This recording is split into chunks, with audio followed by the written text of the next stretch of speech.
Today's show is brought to you by adamandeve.com. Go to adamandeve.com right now and you'll get 50% off just about any item.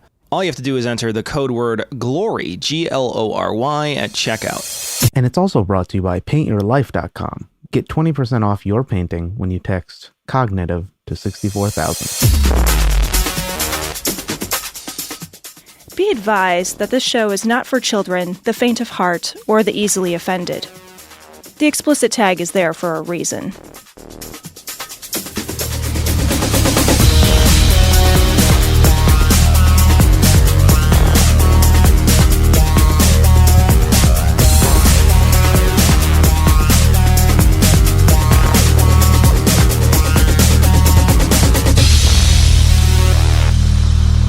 Recording live from Glory Hole Studios in Chicago and beyond.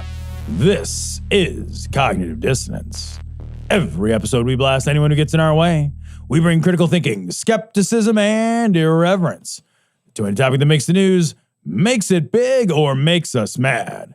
It's skeptical, it's political, and there is no welcome mat. This is episode 598 of Cognitive Dissonance. And Cecil, we averted financial disaster hilariously until the middle of December sometime. I know, like we can't put it off until the end of the year. We've got to do it in the middle of December. I love a government that's like, we're so effective, we will not create a financially crippling global economic meltdown for about 60 days. What's amazing to me is that the Democrats played along with Trump. Yeah. And they had every opportunity to stop that shit. They did. Well, the thing is, like, this is like procedurally just banal, or it's supposed to be. And like Mitch McConnell holding this part of the government hostage, this is paying for money we've already spent. Yeah. So this isn't paying for new upcoming programs. Raising the debt ceiling is paying, the debt limit, I should say, is paying for shit that we've already done. It's borrowing money for things that we've already done. It's paying for Trump. Yeah. And McConnell fucking knows that. Yeah. But he also knows that, like, if he can stall this thing, because I think you can only do, there's some fucking rule where you can only do like so many rules, man. One budget related thing using the 51 vote process in a certain time frame. So what he's trying to do is make sure the Democrats can't use their 51 vote, not quite a filibuster, like the budget reconciliation process, 51 vote budget. He's trying to make sure they don't use that on the infrastructure plan. Yeah. And the way that he can do that is by forcing them to use that to raise the debt ceiling. And if they don't use that to raise the debt ceiling, then the entire global economy, not just our economy. Yeah, right. But if all of a sudden the value of the US dollar takes a massive shit, that's the global currency. The US dollar is the global currency. So that is a economic disaster for the world. Yeah. So that's how big the fucking game Mitch McConnell is fucking playing right now with this nonsense. It's crazy because what we relied on for 4 years was a president who literally would not care. That wouldn't faze him at all. If somebody said that to him, he would be like, so what? Yeah. I'll just do it. I don't care. I'll just do it. If I can break it, I'll break it. I don't mind. I'll break anything. I'll break anything that looks at me wrong. Right. Yeah. That was his entire presidency. And what's crazy is that there's nobody ever on the Democrat side that's just like, okay, let's do this then. Yeah. Don't like let's do this. Fuck you. We're playing chicken. Let's do this. Let's go. Let's see what happens. Yep. There's nobody, and it's not that I want to see the global economy crash. No, that right. seems like it would be a bad thing. Yeah. But there's also part of me that wants to be like, man, fuck me, fuck you. I know. How about that? I know. Fuck you. Yep. You eat some shit once in a while. But you and I every are the time- same that way. It's like, but- I'm backed into a corner, then I'm in a corner. Yeah, and it's like you're in this corner with me. Uh-huh. Like Yeah, we're here together. It's not just me. We're together now. I'll grab your lapels, motherfucker. We aren't We're in this going corner. anywhere. But it's funny because there's just this feeling of like it sucks sometimes to be the good guy. Yeah. It sucks because you have to be the white hat in this situation to be like, okay, I guess we'll waste that on this. And it's crazy that there's just this one rule that they seem to have that always thwarts us. There's like one rule in the black. There's always one rule in the bottom of the hat. Whenever they could draw whatever they want on a thing.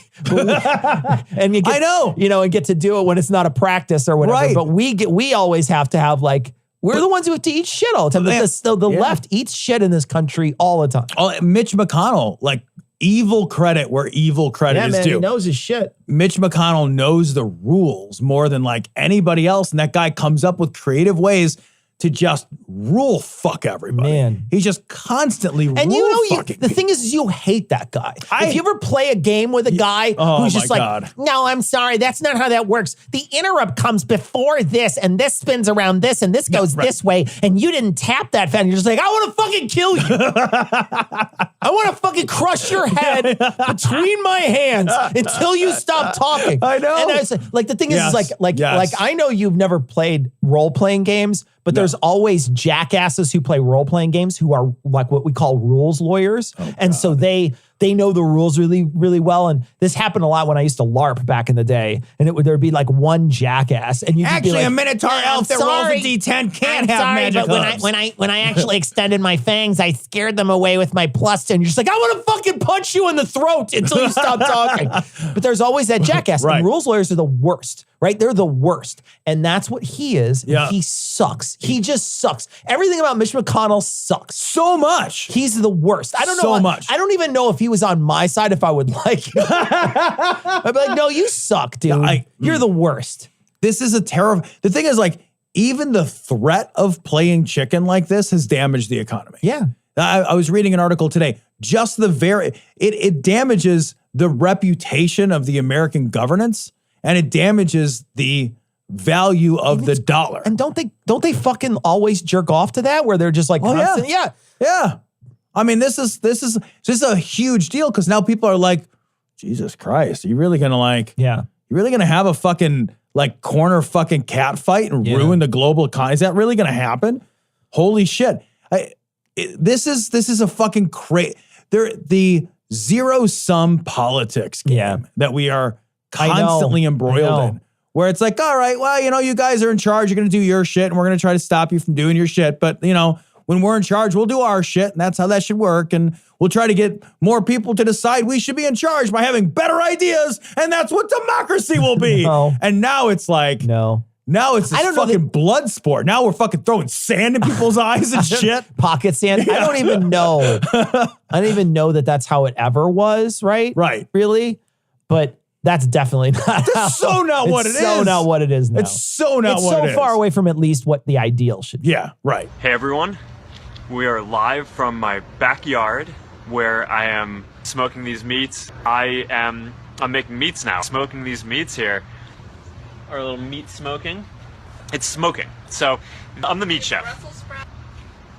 Yeah, someone asked me, do I smoke meat? Smoking meat. Smoking these meats. Smoking meats earlier in the day. Smoking these meats. Set the charcoal up and you set the wood chips up, and then smoking meats, grilling meats. Good smoky flavor. So I'm looking forward to that.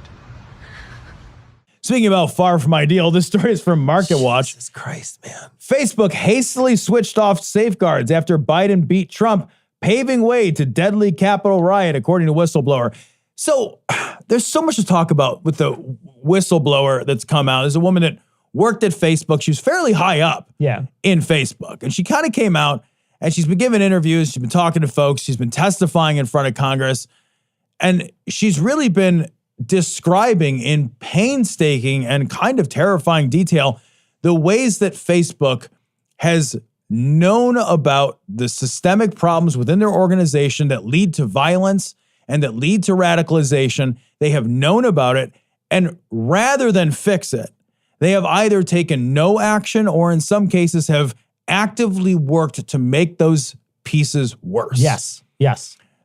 They have not just passively had a system that was a bad system. They have actively worked to make some of the most egregious parts of the polarizing and disgusting, divisive nature of social media discourse. They have worked to make that worse. And they've done it not because they're probably, not because they're just evil at heart. They've done it because that's the profit line. That's where they make all their money. That's where the profit leads you. Yep. The most profit is in them being the most evil. Yeah. And this has shown time and time again. And this is not by external studies. This is by Facebook's own studies, who this woman has said, and a bunch of people have agreed, they have a very robust department that handles studying the behavior behind their stuff. So I heard something that said they have one of the most like well-regarded research for this kind research centers in the world. Yeah. In the way of, they employ 1,000 PhDs. And every single time things come back, they're always pointing to how bad Facebook is at doing the things it's doing. Right. Because it's constantly using a computer algorithm to decide things for us that put us into a position where we're fighting, right? Yeah. Or there's some controversy, because controversy draws us. We are like, that's something about humans, is that we just like controversy, and we really love it on our Facebook wall. It's something that really is what appeals to us on our Facebook wall. And so it will push things into your Facebook feed. And this is something we've known for years, right? It's something that we've known for years, but it will push things into your Facebook feed that make you that make you react in some very, very large way. Not just where you're scrolling, you're like, huh? Not anything like that. It's like you're mad enough to write a comment, or you're hyped up about it enough to write a comment or love it or whatever it is. They want those reactions from you. Right. And they will prioritize those things in your feed that make you react like that. So much so that they start to radicalize people. Yeah.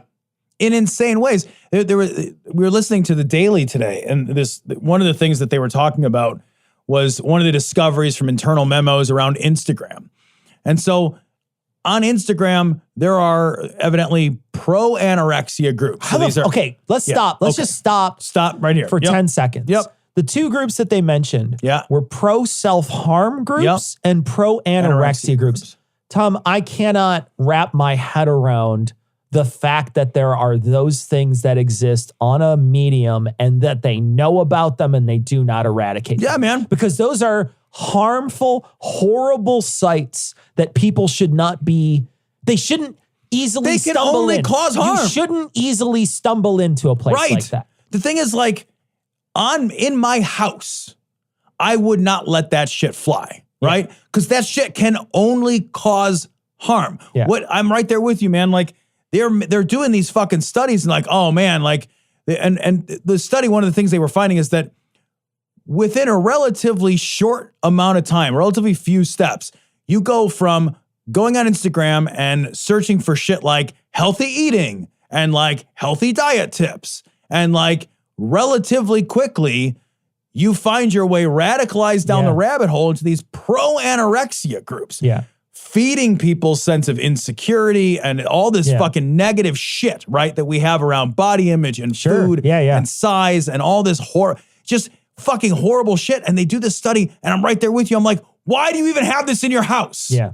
Why do you have this and these racist groups and these terrorists? The same thing, they find out like, oh, terrorists are using this to fucking communicate. Holy shit. If I found out terrorists were using my phone to communicate in my house, I'd burn my house down before I let that happen. They know it, and they don't even stop the groups. They don't even like turn this spigot off, but you know it enough to study it. Yeah. In this particular case, they had every opportunity to stop some of this communication, but they didn't. No, right. And so the other thing that they're doing too, and this is a study we talked about weeks ago, they're finding that young people are having a really hard time with image because Instagram is image-based. Right. And Instagram is idyllic, and there's all this like people photoshopping themselves, and there's this sort of idea that everything needs to be perfect, and these people are trying to compare themselves, these young people especially, are trying to compare themselves to other perfect things, and you're not perfect. Nobody's perfect.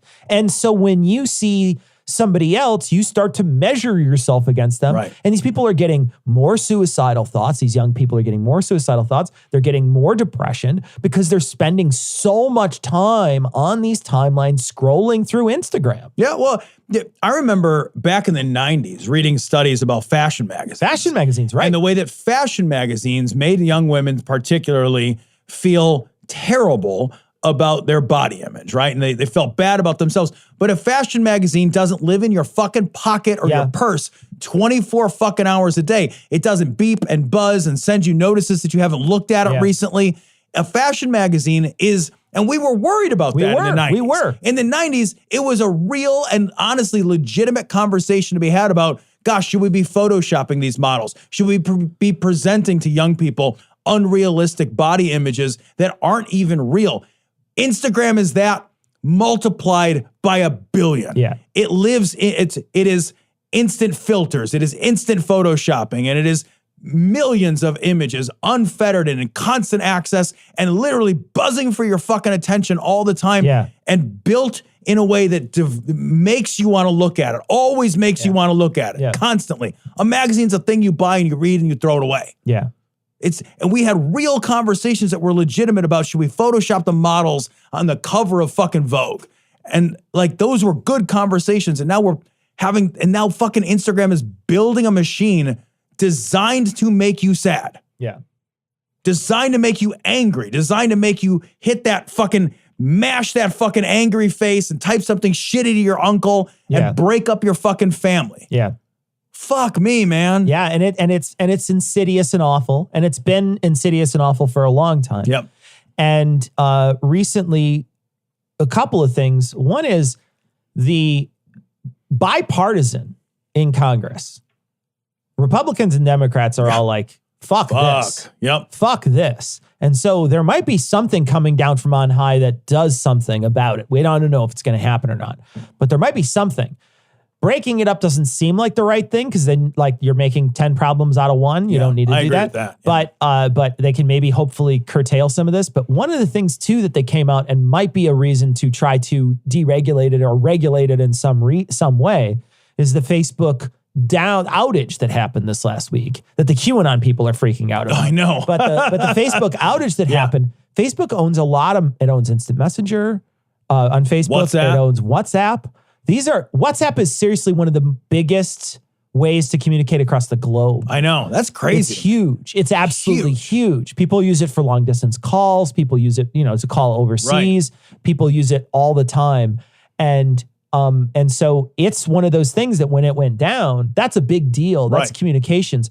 So working on trying to make sure that, there's other alternatives out there. This week on my Facebook feed, people have been posting their Discord because they recognized that they couldn't communicate via Facebook during that time, but Discord wasn't down and they could have easily communicated via Discord. And so that's why people this week are all sharing their Discord handles on my Facebook feed. And so that sort of thing, there's a lot that goes into Facebook. And their decisions have always been monetary. They've always been monetary. And hopefully there's something that comes out of this. But, these stories that come out about it, this one here in particular with this whistleblower where they're talking about, there's a possibility they could have easily switched off these, they switched off these safeguards. They could have kept these safeguards on. Yeah.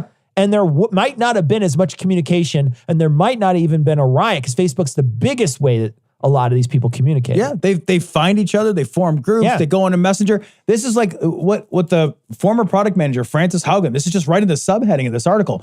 The incentives are misaligned, right? Like, Facebook makes more money when you consume more content. People enjoy engaging with things that elicit an emotional reaction. And the more anger that they get exposed to, the more they interact and the more they consume. Yeah, I'm happy that there's papers out there, that there's studies out there that are being leaked that are showing that this is a horror. Yep. And that people are waking up to it. But I don't know where you go from here. I'm happy that these things are happening, but at the same time, I'm horrified to see it happen. I don't know what the answer is either, but I do have to think that there's got to be some level of responsibility. I am totally unsympathetic to the idea that you can host content with no responsibility to the content. Yeah. Do you want to get high? Does the Pope shit in the woods? I believe he does.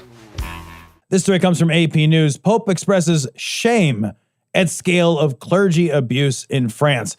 So a study came out, a report, I should say, that estimated that something like 330,000 French children kids were abused. Yeah, by the Catholic Church. By the Catholic Church. Horrible. And importantly, I guess, just to be clear about it, it's not all one-to-one like priests, for example. I think there were like 3,000 priests that were named as abusers, but there's also scout leaders and other people employed by this. So the church employs a lot of people, not just clergy. Yeah. So I just want to make it clear that there were a lot of clergy. Don't get me wrong. There's a lot of clergy, like more clergy than you could invite to your home, right? A lot of fucking clergy, but also a huge amount of other just trusted fucking lay people and stuff that are involved in the church. Yeah.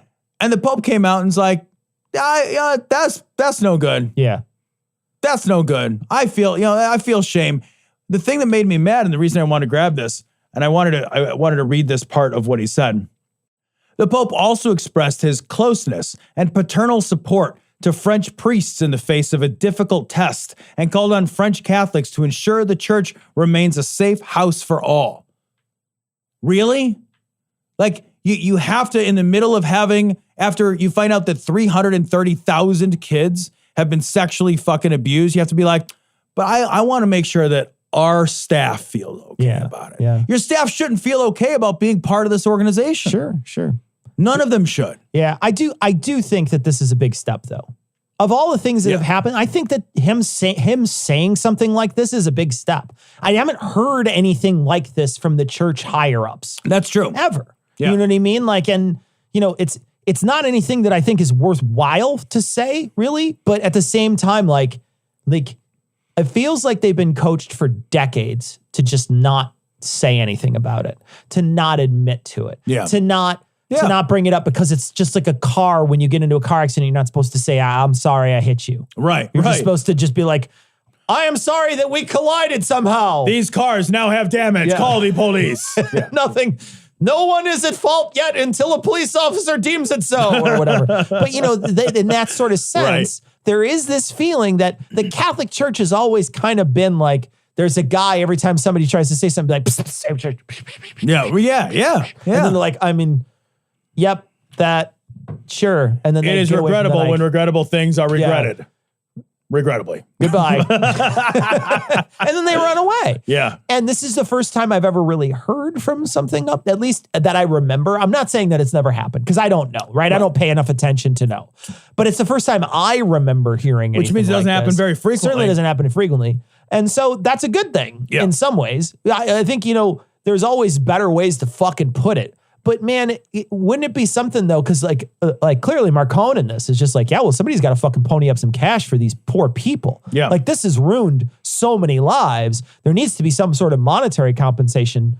And he's the first one who's saying we got to make sure that happens. So I hope that we should feel shame turns into let's sell this Pope hat for a lot of money and make sure these people are taken care of. I have no idea if that's going to happen, but that's what I hope happens. I will say the church has a history of purposely making that not happen. They go out of their way to make sure that they invest money in weird places and they do all kinds of shit to make sure that doesn't happen. Hide money and they get lobbyists to change laws so that they have to cut the statute of limitations short. They do all kinds of shitty stuff. They'll do anything to not spend their money.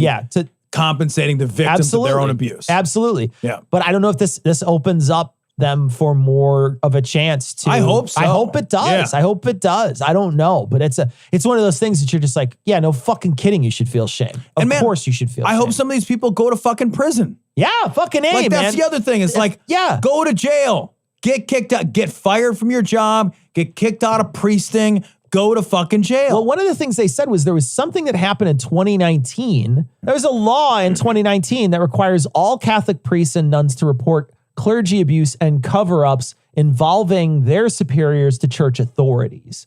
It doesn't really change. I say it's groundbreaking. It should be not to church authorities. It should be to secular local authorities. Yeah, to the secular authorities. But, I don't know if the church authorities just do what they did before, which is, okay, well, let's just move Father John over to someplace in South America so he can't get extradited or whatever. Yeah, I almost feel like we all have to decide, like every country, because the fucking church is a cancer in every country, has to make a law that basically says if you know about it and you didn't say something, you're going to double jail. You're going to jail. Like whatever the other guy gets, you get a multiplier. Yeah, because you have every opportunity to stop that abuse. Right. If you knew about it and they could show you knew about it, you have every opportunity. And And if you don't do it, you're an evil person. Right. You're a bad person. Exactly. You're an evil person. You're as bad or worse than the person who's performing the crime. Because you're allowing it to happen. You're facilitating. Yeah. And you're creating a culture for it. Yeah. You're an accomplice. You're creating a culture. Yeah. You're everything. Yep. I'm not gay no more. I am delivered. I don't like men no more. I said I like women. Women. I said women. I'm not gay. I would not date a man. I would not carry a purse. I would not put on makeup. I will love a woman. Now, listen to what. I love this. This is just fucking amazing. This is from Friendly Atheist. Priest admits stealing $30,000 from church and using it for men he met on Grindr. I just got to read chunks of this. In 2019, Father Joseph McLoone, which is a great name, by the way. McLoone was arrested after allegedly stealing nearly $100,000 from St. Joseph's Catholic Church in Downingtown, Pennsylvania, which he then used, we were told, for a beach house, fine dining, travel, and paying for personal relationships with men he met on Grindr. Okay, hold on a second. Yeah. He bought a beach house for $100,000? Maybe he rented it? Must have rented. Maybe he rented the beach house. I mean, it's like you went on that new what's that new one that they're playing all the commercials for? That's the new it's where you could go to get a fucking lodge or whatever. It's like Airbnb but with lodges. I don't know. It's like out like places where you can go get one that's like in the forest or what is it? Oh, I think I've seen this. Like I don't know what it's called. I don't know what it is either, but you can. It's like get away to a little hunky cabin like thing that we stuck somewhere. Yeah. Thing. Yeah, so you could get so somebody could tape you up in sex there instead. Right. I gotta ask. It says he's paying for professional relationships with men on Grindr. Do they come clean your house? Because I'm looking for a maid. And it would be amazing to have a guy from Grindr just show up and just be like, he's wearing his hot pants, cleaning everything. That'd be outstanding. I'm not sure those are the professional services on offer at Grindr, my friend. Every year I go to this. I used to go to this. I don't go to this because it hasn't happened in a couple of years. But there's this thing for the SCA called Penzic War. Yep.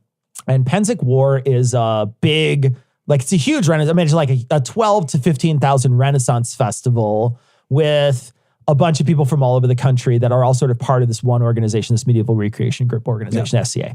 And there's other people who show up. Clearly anybody can show up. And there's a bunch of other sort of fringe groups that show up, but it's mostly SCA people.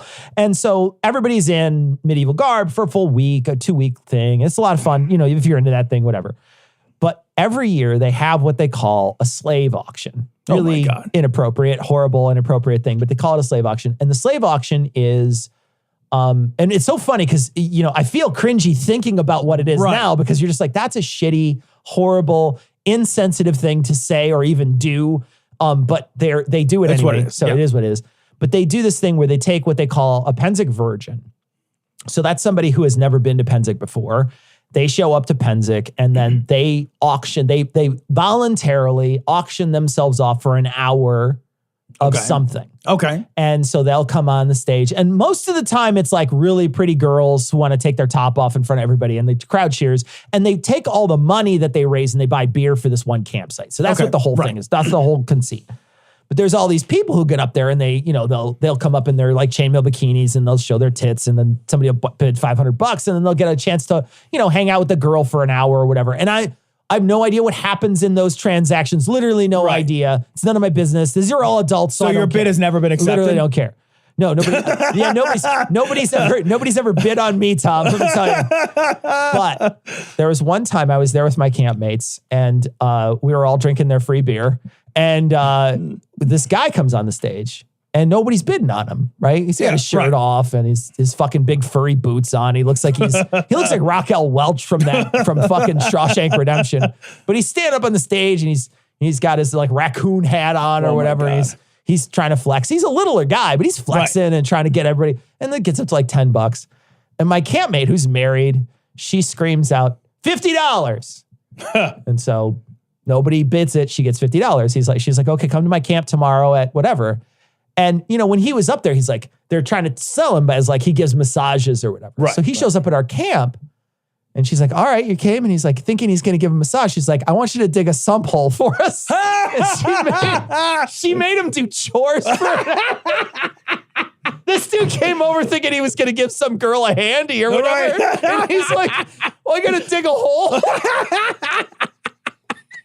He just like walks up thinking I'm going to be like, oh man, I'm super small. Right. Somebody paid $50. Somebody paid $50 for this grade A Chuck over here. They fucking made him dig a hole. They made him carry water. It was amazing. Oh, dude. that's so good. so great. So they made him wear an apron. This is so good. Anyway, so it's like hazing, but they pay, like somebody pays. You have to volunteer. You got to volunteer for it. Yeah, right. Just silly fun. I don't know, but it might be silly fun. It might be also weird and predatory too. I've never really been involved in it myself.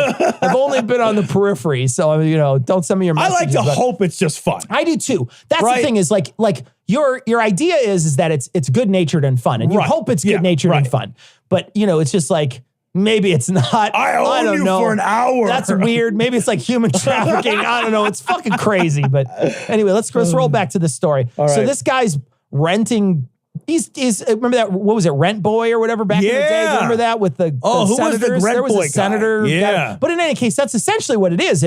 He's finding people on Grindr that aren't bots that want to charge for banging, and he's paying them money to come over. It said though he only spent He said he admitted stealing $30,000 as part of a plea deal, and he spent $3,000 on the Grindr guys. The rest was on his lavish lifestyle. Yeah, the rest was on the beach house and the fine dining and all the rest of it. Yeah, I mean, Jesus. It's so funny because, why did you choose the priest? I was just about to say, just be a regular gay guy.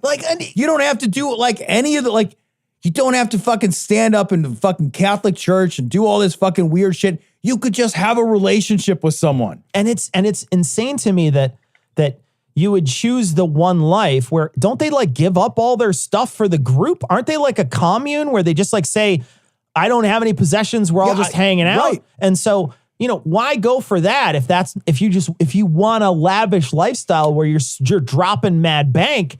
Don't go to the thing where you have to give everybody else your money. Yeah, I don't understand a fucking hedonist priest. I don't get it. What the fuck? You chose to go be a fucking investment banker. I know. Then you can afford your lifestyle. How can you afford this rock and roll lifestyle? Open up. It's time for the pill. Oh, barnacles, I hate the pill.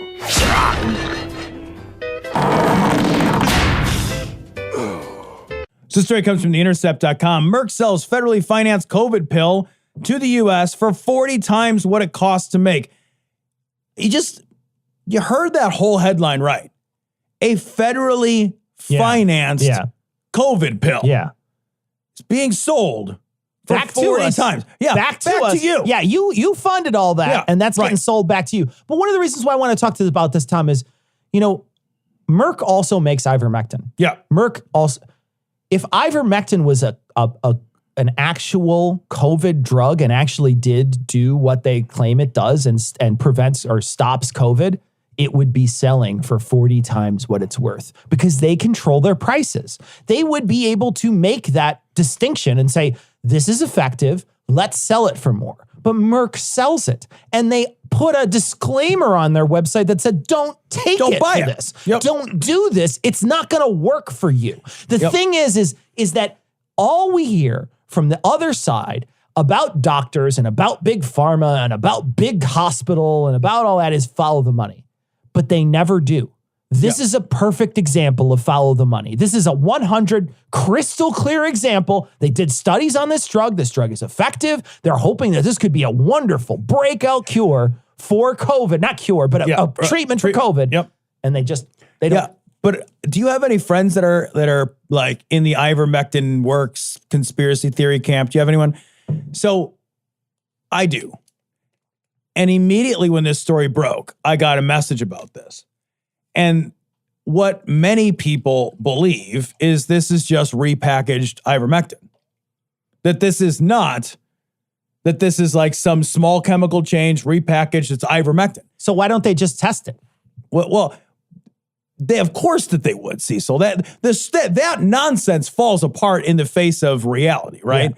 But that's not how conspiracy theorist bullshit this works, you can make that claim all day, but show me your data. Show me the data where it is. Show me where it is repackaged ivermectin. Right. I'm willing to hear you and I'm willing to listen. Same, right? Yeah. Like if ivermectin, so first of all, like there are some large scale studies on ivermectin that are still pending, right? So if they come back and they show that ivermectin works, I'll be the first guy saying, I'm really glad that works. Yeah. That's good news for us. Yeah. But the thing with knowledge is until it is proven, it is not knowledge. Yeah. Until you have the data, until the science has been done, not suspected, not tried, but done and proven and replicated and peer reviewed, until it has gone through that process, we should not say this does a thing or this does not do a thing.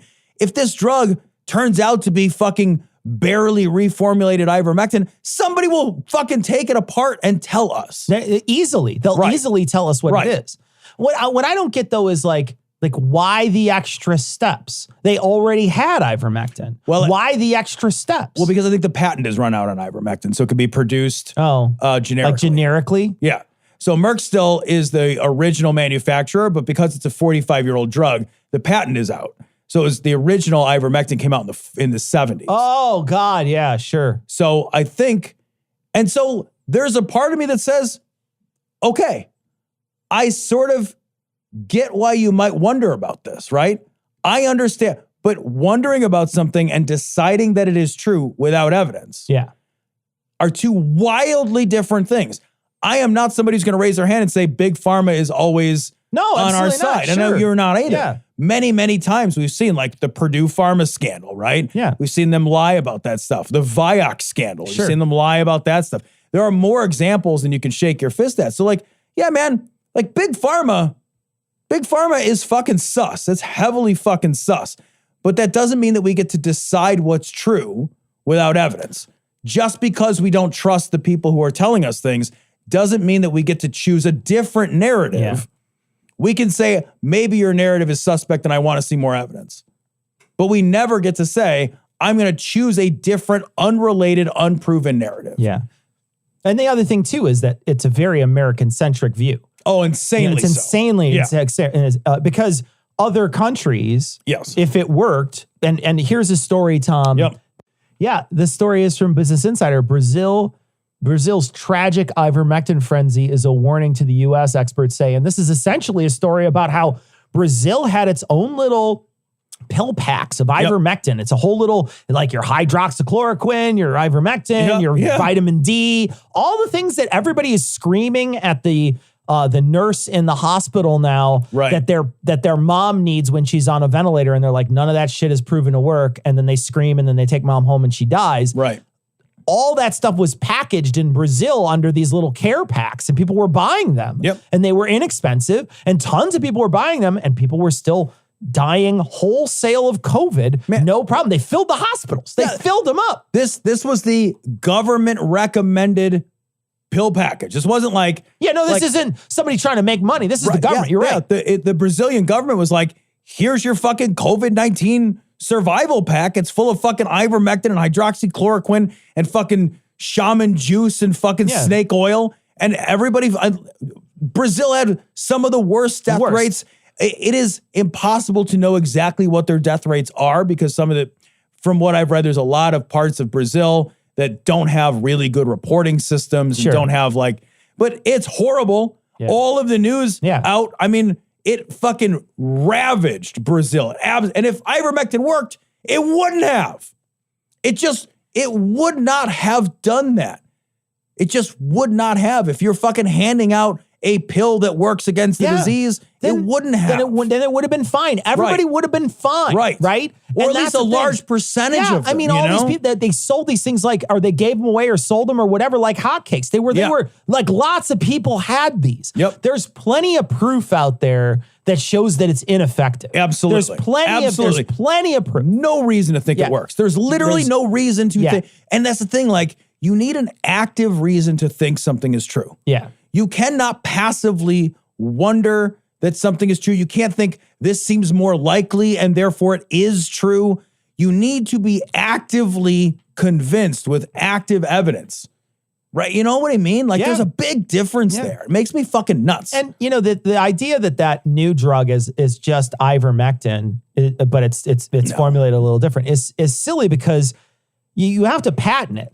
Yeah. And so in order to patent it, you can't just be like, here's this brand new drug and I'm putting something else in there. That stuff's all regulated by the FDA. The FDA, they got on the people who were doing homeopathy because some of that homeopathy shit wasn't making it in. That stuff doesn't even work. Yeah, and it wasn't even making it in the fucking, it wasn't even making it in the jar. It was vibrating too much where it was slipping down the side of it. Yep. And the FDA was like, we can't approve you because your shit is fucking it's not even real enough to fucking, the stuff you even claim doesn't even work in that sense. So the idea that the FDA wouldn't be regulating this and saying, oh no, that's just ivermectin. They know. Yeah, they would know. Absolutely. There are so many reasons to know that this is not ivermectin. Yeah. The other thing is like, if they were trying to pass off ivermectin, somebody is going to grab this. They're going to do some fucking, spectroscopy shit, figure out exactly what's in it because this rumor's been floating around. And if you were to find out, they would be sued out of fucking existence. Merck would go bankrupt over fucking night. You're selling this back to the government. Yeah. You think the Department of Justice wouldn't be like, you fucking fleeced me? Yeah. Are you high? They're already selling to you back at 40% more. I'm going to crush you 40 underfoot. times more. Sorry, not 40% more. 40 times more. Right. But it's so funny because like there's so many things out there that point to the fact that it just isn't effective. It's just not an effective drug. And there's so many people out there that think it is, that just think like Joe Rogan is still, he's still talking about it. Man. He's still talking about it. It's insane to me that we're still having these conversations. And it's all because there's this weird, like counterculture that thinks that the government is trying to kill you or something. I don't know. What's the motive that you're thinking is feeding all this? Because it can't be money. They're making money off the other stuff. Yeah, I don't fully know. There are bad actors that are making a living by talking about ivermectin. By right? lying. So like that fucking frontline at the FLCCC or FLCC, I can't remember which it is. Like the frontline COVID crisis team or whatever the fuck it is. Like that guy, that Dr. Corey guy who's the head of that, he testified in front of Congress. So Senator Ron Johnson had him and he testified and he stood in front of Congress and he talked about ivermectin in front of a fucking congressional panel. And he's like, it is a miracle drug. And he talked about studies from Argentina where, they gave 400 people ivermectin and 400 people without ivermectin, and none of the people that took ivermectin, none of them got sick. And then they go to find that study, and the study is like been pulled out of every place that had been published because it is so fucking full of shit and problems, and like they can't even get the number of participants accurate in the study. Sometimes it's 800, 600. Sometimes there's this many men. Sometimes there's that many women. It's like, it's all crazy. But that's a guy who testified like this shit has made its way all the way to the fucking Senate. Can you just go up to the Senate and just lie? Is that allowed? There doesn't seem to be consequences anymore for lying. Does there? It feels like that's perjury or something. I know, but like there doesn't seem to be any consequences anymore for disinformation, for like misinformation. These guys, I listened to that Joe Rogan podcast. These fucking knuckleheads were on it. And Joe was like, it's our first emergency podcast. Get the fuck out of here, Joe. But like, these guys are talking about it. And the one guy even admits, like, YouTube has taken me off and I make, half of my family's income comes from my YouTube page. And then it's like, well, there's your incentive to lie. Right? Yeah, there's your incentive. You have monetized bullshit. Yeah, if half your income comes from that. Right. Then. But I think that there is a sense that people have where they want to believe not in the new technology, but that somewhere over here, there is a safe and cheap and hidden drug because people are always trying to pull one over on them. And wouldn't it be more likely that this thing over here, which costs $1, is actually the hidden truth? It's your oregano oil. Right. It's your garlic. It's It is. Yeah. It is, man. It's the desire to live in a world where there's easy answers that just nobody's told you yet. Hello, Ian here. Now that we can get out and travel and take vacations, we want to celebrate some of our favorite times by turning our new memories into art, making new memories in a new world. I found the best way to hold on to those memories is by turning them into art that lasts forever from paintyourlife.com. Paintyourlife.com is a great gift idea for your day of activation, human day of birth, or your well-being day, or the remembrance of the technological singularity. Get a professional, hands-painted portrait created from any photo at a truly affordable price, or combine photos of people or places you love into one painting. I love ones and zeros. Choose from a team of world-class human artists and work with them until every detail is perfect. Human-friendly platform makes it easy to order a custom-made hand-painted portrait in less than 5 minutes. It's fast. You can receive your portrait in as little as 2 weeks. Send any picture yourself, your human children, family, your predecessors like how? What are you doing, Dave? I got off topic. Meaningful, personal, and can be cherished forever. At paintyourlife.com there's no risk. If you don't love the final painting, your money is refunded. Guaranteed. And right now as a limited time offer, get 20% off your painting. That's right, 20% off. And free shipping. To get this special offer, text a word cognitive to 64,000. That's cognitive to 64,000. Text cognitive to 64,000. Paint your life. Celebrate the moments that matter most. Terms apply. Available at paintyourlife.com/terms. Again, text cognitive to 64,000. Good humans by product. Good humans by product. Good humans by product.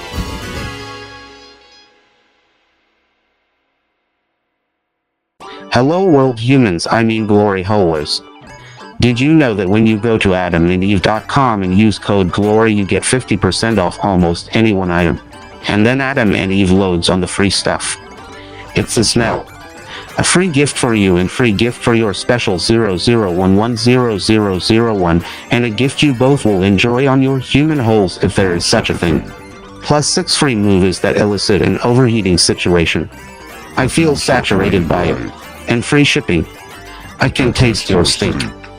Go to adamandeve.com and use code GLORY, that's GLORY, GLORY at adamandeve.com, and every time I do I fear that I have somehow been infected by it. Put your ones and zeros into other ones and zeros to your liking. Fucking has never been. Never been. Never been. Glory. Glory. Glory. Fuck fun. Fuck fun. Fuck fun. It's repulsive. Isn't it? I must get out of here. I must get free. I must get free. I must get free. I must get free. I must get out of here. I must get free. I must get out of here. I must get free. I must get free. Free, free, free, free, free.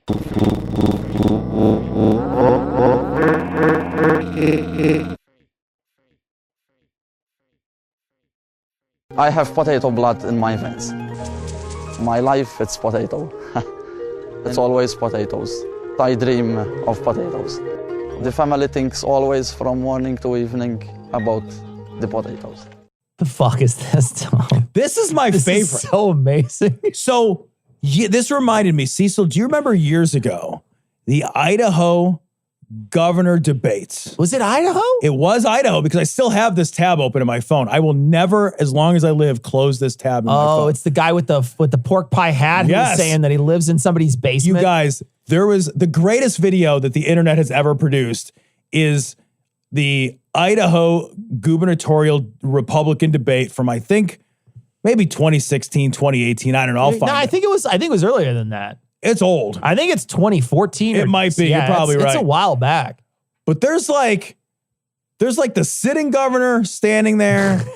And then there's like an old man who had like 19 kids with his Bible. Yeah. Just looking confused and like trying not to wet himself. And then there's a man in like fingerless leather gloves and a leather pork pie hat. And like a leather vest. And he is... And he had one of those, if I recall correctly, he had one of those ties. Yeah, string tie. Yeah, like a string tie. Yeah. And he is telling these crazy stories about the time he was living in his buddy like Beazle Whip's basement or some shit. And I was drunk and this and that. And my lady kicked me out of the house. And he is fucking nuts. They're asking him questions. He's not even coming close to answers on them. Idaho is amazing. It is amazing. The best part about this article, and this article is, so with the governor out of state, the lieutenant governor issues order banning COVID-19 testing and vaccination in schools, and she is standing with the biggest goddamn smile. And what's amazing is it's you jumping on the bed when your parents are gone. This is the biggest like cattiest fight between the governor and lieutenant governor. Yeah. Are they in the same party? They just don't like each other. They're just political rivals from the same party. So it turns out like every time the governor of Idaho goes out of town, the rules say that the lieutenant governor then becomes the acting governor. So the lieutenant governor then issues all these crazy executive orders, and then he has to come back when he comes home and rescind them retroactively. He has to be like, no, that person's insane. We can't do this. But like she was going to send, this last time, she was going to send Idaho's National Guard down to the southern border to protect our country. That line was so crazy that when I read that, I was like, the southern border of Idaho? I couldn't even understand. What is that, Utah? What's down there? As I was confused. What is even down there? Now I got to look. A couple weeks ago, we got an email from somebody or a message from somebody that told us where they lived, and it was like Idaho, and they gave us their surrounding states. They gave us the surrounding states, but now I got to see. The thing is, guys, I know that it probably should be embarrassing that I don't know what borders Idaho, but nobody thinks about Idaho. Nobody knows. It's Nevada and Utah. I was right. It's Nevada and Utah. It kind of splits the difference. Yeah, I literally see. So it was such a stupid fucking idea. I was like, it would never occur to me that she would send her guard troops out of state. There's all these Nevadans trying to cross the border. They're like surging past. We want refuge. You owe us asylum in Idaho. Who would say that? Yeah, right. Let us into your no hospital zone. I genuinely want to go to Idaho. I just want to wait until all their hospitals are back open. Yeah, no shit, right? It's supposed to be a beautiful state, actually. I really want to go. I want to go to Montana. I actually what I want to do is I want to fly into North Dakota. And I want to drive across Montana because I flew into South Dakota before and drove to Wyoming, Utah, Colorado, and then to Nevada, back through Utah again into Nevada. But what I want to do this time is go North Dakota all the way through Montana, hit Idaho, Oregon, Washington, and wind up in Seattle. That'd be a great drive. That's what I want to try to do is do that. But at this point, I don't want to drive out west because like none of those hospitals. I mean, you could get into a car accident and you're fucked. And nobody's there to help you because they're just full up of COVID people.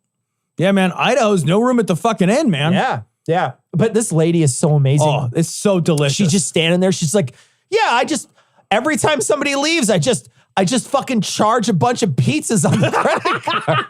It's amazing, man. Also, like, she's issuing executive orders banning things that aren't existing orders. Yeah, right. That's the other funny thing is that there is no, like, she issued an executive order like rescinding any mask requirements, but there were no mask requirements anyway, and they were never going to have it. Right. It's fucking Idaho. And that's the thing is, like, she keeps on doing, and she's like, no vaccination at schools. But then when he comes back, he's going to be like, I don't know if he's going to keep that or not. It's crazy to me. So many of these Republicans are still standing on the, no, we're not going to do these restrictions. We're not going to require anything. We are seeing a downsurge in some in COVID-19 cases in the Delta variant. But that I think probably there's a lot more. There's been a surge in vaccinations too. That's the other thing. There has. And I read an interesting article in the Times the other day that talked about how graphing these things out, and they don't really know why. The surges last 2 months and drop. And then the last 2 months and drop. And they're not real sure why that cycle seems to be the cycle, but it's about a 2-month surge and then it drops. And then, so it might just be that it takes about 2 months to move its way through the vulnerable population. And then it's trickling, but then it's done surging. Yeah. It's crazy to me that like, there's so many of these people still doubling down, even though their hospitals were full of people. I know.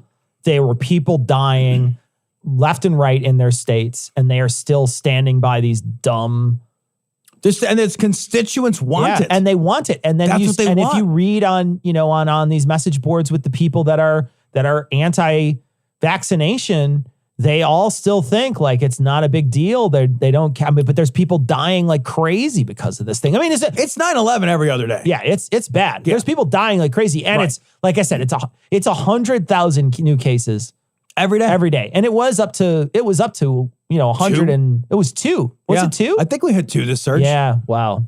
I am not a book. I have relationships with Podcasts and sex with books. And I got news for you. That means you... A book.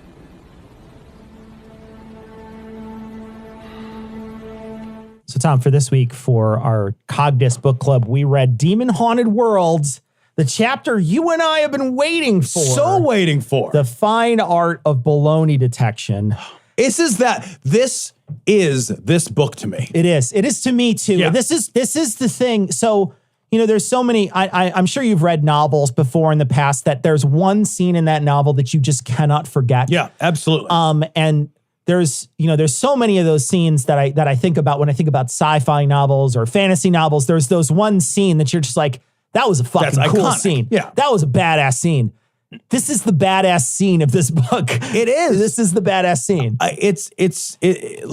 This is the reason for me to recommend this book. Yeah. Like I would take this chapter, excerpt it out, and hand it to everyone in my life. Yeah. I want to read this to the fucking kids until they're sick of hearing my goddamn voice. The best part about it is that it's really, to give you a summary of what this is he talks about a few things to start, and they're not aliens. So he's talking about Ramtha. He's talking about mediums. He's talking about the afterlife. He's talking about, in some ways, organized religions. Yep. And he essentially says there's better ways to understand the world. And here's how I'm going to give you the best method we know to understand the world. And it essentially is a rundown of the scientific method, a list of logical fallacies, and a method in which to approach everything. Yeah.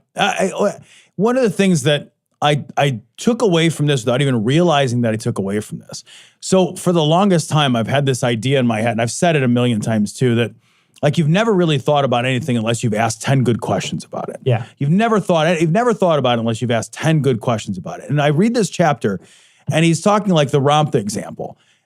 And then what does he do? He starts asking these questions. 10 good questions. Right in a row. I'm going to find it right now and I'm going to read them. Because it's great. And it's a method for thinking. It's not just here's what I think about this. What it demonstrates is method. If people didn't know who Ramtha was, explain what Ramtha is to people. Yeah, so Ramtha is it is a supposed medium or channeler. Yeah. Who Jay-Z Knight, who has in Jay-Z Knight has Ramtha. And Ramtha is a 35,000 or thereabouts year old soul from I don't know, fucking Atlantis or some shit, Atlantis, some nonsense. And basically, Ramtha speaks with a bad Indian accent. So when Jay-Z Knight is channeling Ramtha, she speaks with like kind of a racist Indian accent, you know, like problematically so, like a poo problematically so. Seriously, for real. Yeah. And then Ramtha comes through and is 35,000 years old from a supposedly different time and is full of nothing but like bland fucking platitudes. It's all platitudes. It's all just like be nice to each other. You are your own energy. You know, this garbage that's just, it's nonsense. They're saying nothing to me. You're essentially saying nothing. Yep. Here's the questions Carl would ask. Where did Ramtha live? And he says, I know he speaks with English with an Indian accent, but where 35,000 years ago did they do that? Such a great line. It is. What was the climate? What did Ramtha eat? And he says, in parentheses, archaeologists know something about what people ate back then. What were the indigenous languages and social structure? Who else did Ramtha live with? Wife, wives, children, grandchildren? What did the life cycle, the infant mortality rate, the life expectancy, what all were they? Did they have birth control? What clothes did they wear? How were the clothes manufactured? What were the most dangerous predators? Hunting and fishing implements and strategies, weapons, endemic sexism, xenophobia, and ethnocentrism. And it's just, I mean, it's just like that. It's like all these questions, and they're all really good questions, right? You come from so far away, tell me about it. Yeah. Don't just tell me to be good to each other, because that's garbage. And tell me specifically. Yeah. Right? Like, it's the difference between a conversational opener, right? A conversational opener would be like, oh, wow, you're from, Atlantis. What's that like, right? That's a conversational opener. Well, I'm using that not to learn about Atlantis, but to learn about you. Yeah. Right? But if I want to learn what you know, I need to know how to ask good questions about it. Right. And that's a skill. And that's something that has to be honed and developed and practiced. And Carl Sagan demonstrates that time and again in this chapter. Yeah. How to use the method of questioning to ask real specific questions that, if you can't answer, should give me pause, right? You should have an answer for all those. Because if you asked me those questions about the society I live in, I have answers off the top of my fucking head. Yeah. For every one. China. All our clothes come from China. No, but you're right. Endemic racism and sexism? Yes. We've checked that box multiple times. No, but seriously, like, you're absolutely right. And then, this is a great transition, because then he goes into talking about the rules of, being inquisitive, but also making sure that you're covering all your bases. Yeah.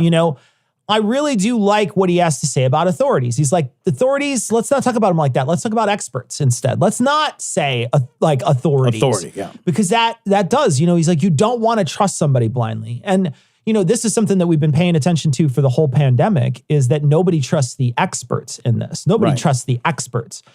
The authorities, that's out the window. It's the experts they don't even trust. And again, all this leads back to the scientific method. And then he goes through in great detail the logical fallacies and pit traps that you catch yourself in and he explains them all. He goes out of his way to take time to explain what each one is, so that it's not just a name. It's not just saying that's ad hominem. He's saying this is what ad hominem means. Yeah, and this is how it can be used to make you feel a certain way in an argument or a conversation, to diffuse or deflect.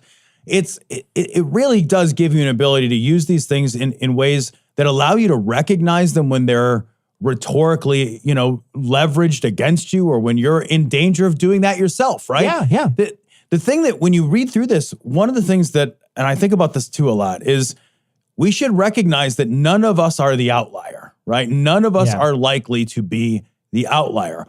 All of us accidentally and sometimes on purpose use logical fallacies. Sure, absolutely. We are all subject to deep cognitive biases. Rhetoric beats out the scientific method almost every all the time. Yeah. Every time. And it's like that authority versus expertise. We've been told, and I think it is good advice, to distrust authority. Yeah. But we've confused authority with expertise. Absolutely. So now we distrust expertise, and we don't know the difference between experts and authorities. Yeah.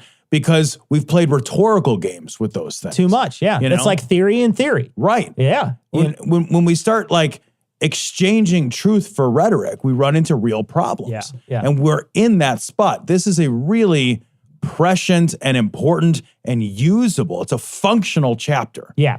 And this is the foundation of this whole book. It took a while to get here. It did.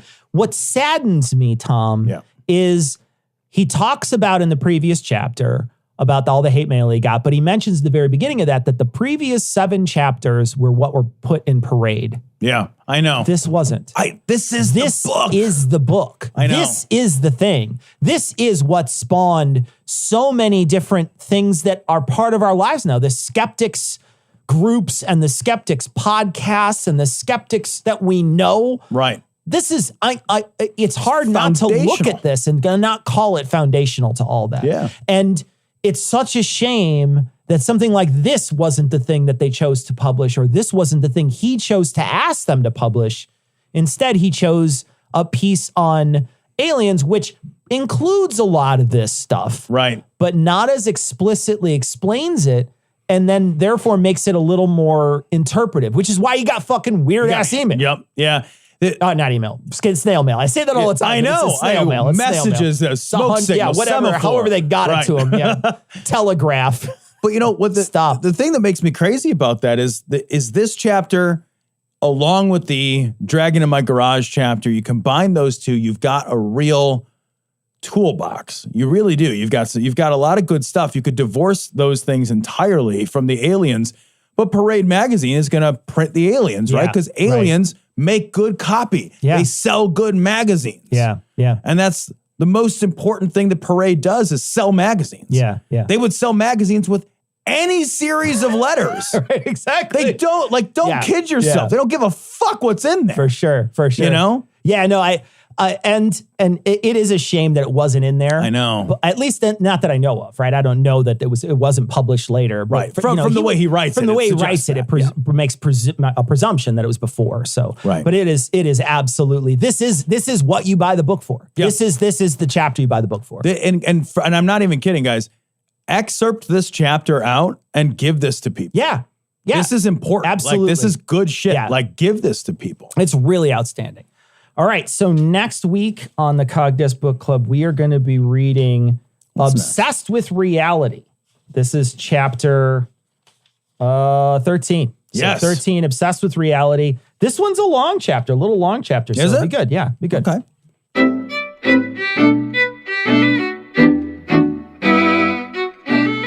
So we want to thank our patrons. Of course, we want to thank all our patrons. We want to thank our newest patrons, Donna, Eric, that Rich McGee, what a thirst trap for guys like me. The Good Crabs donating for the post-pandemic free hug. We want to free hug you too, man. like super much. And people up their pledges, Stuart and Phil, thank you so much for your generous donations. We truly do appreciate it. Thank you so much for being patrons of the show. We want to mention that our 600th episode is coming up. So if you wanted to wish us well on audio, use your phone and record a little voice memo, you can send that to us. I'm going to see if I can get Ian to put together a list or a selection of people wishing us happy 600th episode. So now would be the time to send it in. A couple weeks ahead of time, got an opportunity. Keep it short and punchy. Yeah, definitely keep it short. Anything over like 15 or 20 seconds, we're probably not going to use. It's got to be fast. Definitely keep it short. But if you want to wish us a happy 600th, we will include it hopefully in the 2 episodes that will be our 600th episode, which have a ton of tape that we have to record. So, but yeah, send it to us, dissonance.podcast@gmail.com. Best way to do it is to take your phone and record a voice memo and then send that to us. That'll probably be the best sound unless you're a podcaster or something. And we also encourage you too, if you want to wish us happy 600th from your podcast, we're happy to hear that. That'd be too. Cool. So yeah, if you want to do that, we're more than happy to play that. But just like we say, try to keep it short and send it to dissonance.podcast@gmail.com. I will have Ian collect all these and put them in the front of both of those 600th episodes. We want to get to a little bit of email that we got. We didn't get a ton of email this week, but we got a little bit and we want to talk about it. We got a message from Natalie, and Natalie sends a video in. Oh my god! And this video is of a French lady who's like basically in charge of education in France, or some portion of education. She's talking about digital critical thinking and being able to information literacy, being able to tell the difference between propaganda and not, and what they're doing in France. And you're just like, holy fuck! It's so good. Like everything she's describing is like my dream for everyone. Yeah. Like everyone needs to move to France and take these classes. You need to learn about it, but they're instituting it for young kids. And I think that's what you need to do. You got to get kids when they're very young to teach them as much critical thinking as possible, because, you know, the moment they start to get older, you know, they're starting to, you know, use their intuition to figure these things out rather than their intelligence. They become very solidified. Yeah, absolutely. We got a couple of messages, and I'm going to read them both. So this one is from Martin, and the other one is from Paul, and they both basically said the same joke. They both said that the CO2 canisters are essentially to make, that we've talked last week, the lady who drank the bear piss had shaman. CO2 canisters with her, and their suggestion is that is to make sparkling bear piss with a you don't want to drink it still like a fucking peasant. Would it be sparkling bear piss, or would it need to come from like a certain region of California for it to be a proper sparkling champagne, bear piss? a champagne piss that you could get? But a couple people sent that in, and I think it's great. It's a super funny thing, and we had something I totally missed last week, and we were trying to figure it out. I'm not sure why she had CO2 canisters. A couple people had some ideas, but I don't think Very it's to make it strange. sparkling. So Dave sends in the message and he says that conspiracy theories aren't convincing epistemically, I guess is how you said it, epistemically.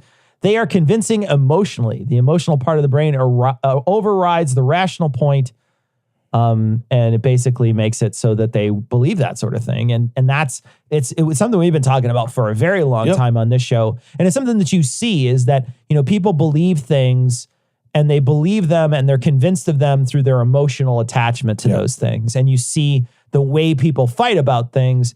You wouldn't normally fight or dig your heels in this deep if you weren't emotionally attached to those things. Absolutely. Yeah. Absolutely. There are beliefs that they have a worldview, and that's the way the world works. Yeah. And everything needs to fit into that worldview. And in a lot of cases, most of these beliefs are things people want to believe. Yes. They want this to be true. Yeah. And so their want is what is making them decide to only focus on evidence that makes them right. Yep. And so they will confirm those biases over and over because of the desire for them to be right about this. And you find that very often when you're talking about religion, because religion has a lot of great promises. It promises a lot of great shit. And so people will try to find any way that they can to try to validate that idea of religion in their own head because they really want it to be true. Right.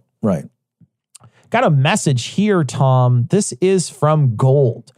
Gold says that the Delta outbreak in New Zealand is about 7 weeks old and one case in the community, and we locked down the country. And we're so close to getting this thing eliminated again. And this Bishop Brian Tamaki, cult leader of one of the largest churches here, goes and holds a gathering for around 2,000 people to protest the lockdown. So it's even happening in fucking New Zealand. God damn. There's a change.org petition requesting that the chief of police arrest this guy. Any chance of mentioning it? Yeah, absolutely. Yeah. We'll put a link on this week's show notes. This is bullshit. It's fire in a crowded theater, man. It's such bullshit. That's what that shit is. You're seeing it in Australia. They're getting pissed at what Australia's doing, and they're out there marching. But they're doing their lockdown protests now too. So yeah, absolutely. We will put a link in this week's show notes. Gold, man, so close. So we'll be back next week with our 599 show. We will be doing a live stream next Thursday, and that's our season finale for 2 weeks. And then we'll come back. We'll be back in November, but we're going to take the rest of October off from streaming. But we'll be back in November, early November, to stream. So we'll be back on the 4th. I think it's the 4th of November. The first week of November, we'll be streaming again. But we're going to have 2 weeks off. Tom's going to be going somewhere. I'm going to be going somewhere. We are going to be busy doing other stuff. Our 600 show will release then, but we will not be in town, so no stream. But come to next week's stream and give us a send-off for a couple weeks. Yeah. That'll be fun. Wish us a happy 600. Yeah. Wish us a happy 600th. Next week, Thursday, that's 9 p.m. Central Time, we'll be going live. So we want to see you on Facebook, on Twitter, or not Facebook. I don't think that's Twitter. Facebook, Twitch, and on YouTube. All right, that is going to wrap it up for this week. We're going to leave you like we always do with the Skeptic's Creed. Credulity is not a virtue. It's fortune cookie cutter, mommy issue, hypno-Babylon bullshit. Couched in scientician, double bubble, toil and trouble, pseudo quasi-alternative, acupunctuating, pressurized, stereogram, pyramidal, free energy healing, watered downward spiral, brain deadpan sales pitch, late night info docutainment. Leo, Pisces, cancer cures, detox, reflex, foot massage, death in towers, tarot cards, psychic healing, crystal balls, Bigfoot, Yeti, aliens, churches, mosques and synagogues, temples, dragons, giant worms, Atlantis, dolphins, truthers, birthers, witches, wizards, vaccine nuts, shaman healers, evangelists, conspiracy, doublespeak, stigmata, nonsense. Expose your sides. Thrust your hands, bloody, evidential, conclusive. Doubt even this.